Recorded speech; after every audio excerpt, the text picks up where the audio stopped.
Hi, I'm Soul.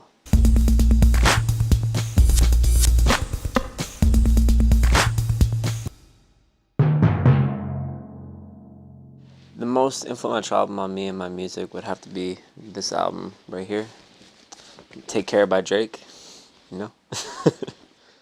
This album's been most influential on me and my art just because Drake was just one of those, like, the first artists that I noticed that were like, they could sing and they could rap really well and they could display their emotions on a song.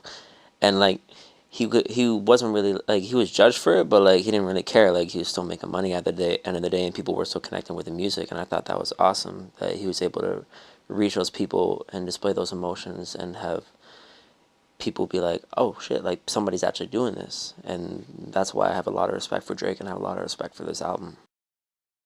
It came out like what, like 2011. So like, I was pretty big on Drake. So like, when it came out, I was very excited. Once I saw the artwork, first of all, that's what first grabbed me on it, and then I saw the feature list and the track list and everything like that, and it just, Drake had already like captivated me so much with his music, and I already gained so much respect for his music. I was very excited for this project, and yeah, then the rest is history.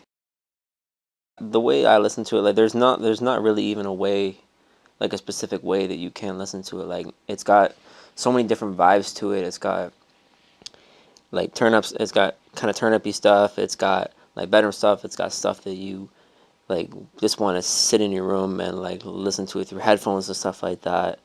And that's another thing I really respect about this album is it captivated so many different vibes on it. And like, not a lot of artists, or at least not a lot of hip hop artists nowadays, do that with their music. So they make one specific kind of sound and run with it. Well, this album and like a lot of Drake stuff, he goes back and forth between the singing stuff, and he goes between the rapping stuff, the turn up, between the sad, the emotional, the love songs, like all that kind of stuff. And yeah, so like there would like, me personally, like I listen like a lot of my music when I'm driving. So just to narrow it down, we'll do that. This album makes me feel a bunch of different emotions. Like, you go over something like let's go see. Uh, we got something like Marvin's Room. It's like deep and emotional and stuff like that, and just makes you feel all this kind of stuff. And then you got something like Lord Knows, where you want to turn up, you want to have fun and stuff like that.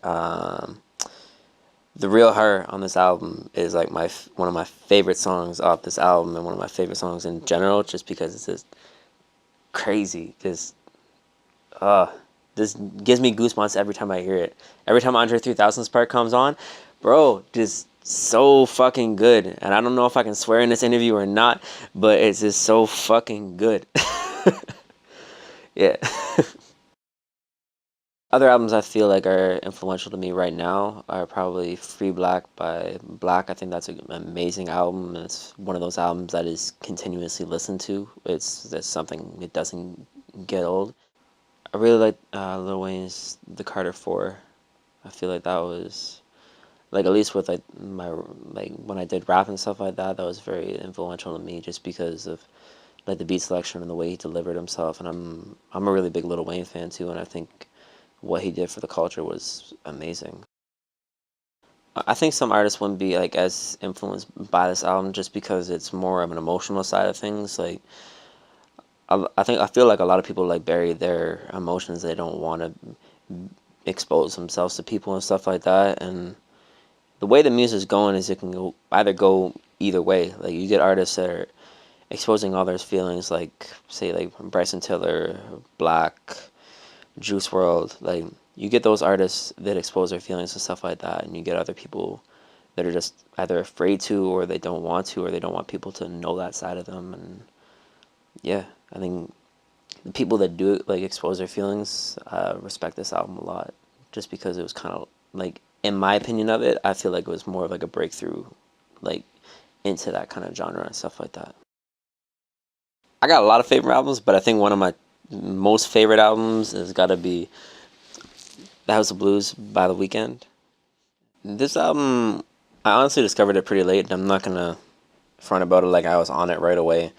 Like, I always knew about The Weeknd, and More so when I feel like Drake gave him Light and Take Care is when I was like, oh shit, like maybe I should check out like more of his catalog of music, and like something like Wicked Games and stuff like that. I think that's what more brought me into the album, because it was one of those songs where I'm like who the hell is this? Like, and the fact that he's from Canada too, and like that just made it that much more special.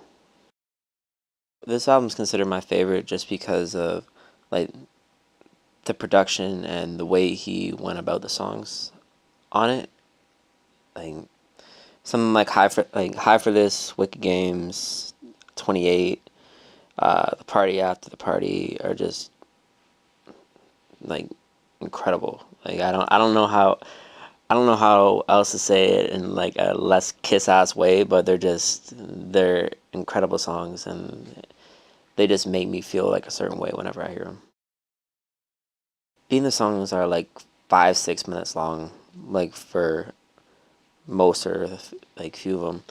Um, I just find myself I'm able to have an attention span towards them. Like a lot of songs nowadays or whatever, if they're like 5 6 minutes, it's like, all right, let me get like halfway through and go. But like this album, like even I listened to it recently, and I listened to like every song like all the way through, just because the weekend has a way of like capturing a vibe, like even throughout the song or whatever. No matter if it's at like the 5 minute mark in like a 7 minute song or whatever, it still resonates the same to me. I don't really know too much about like the process of creating this album and stuff like that, but I remember seeing a clip of the weekend when he was either like he hadn't popped yet or anything like that, but it was like the you don't know what's in store, and like just singing in like downtown Toronto or New York or whatever. I couldn't really picture where it was, and then hearing that to like what became like I think it was High for This. I'm gonna assume so. What became High for This is just like just seeing the transition from like what he was to like the madness that became of this album, and all his like all his other work is just so inspiring. The Weeknd was like really the first person to like go after this style. Like a lot of people nowadays are copying a style, and it is what it is at the end of the day. But like nobody will ever be The Weeknd. Nobody will ever be able to capture what he captured in this album, and I think that's like pretty special. Oh, best time to put this album on is definitely when you're with a girl. Um, my lonely ass, I play it in the car by myself, but not definitely the best time to play is when you're with a girl. You're trying to set the mood.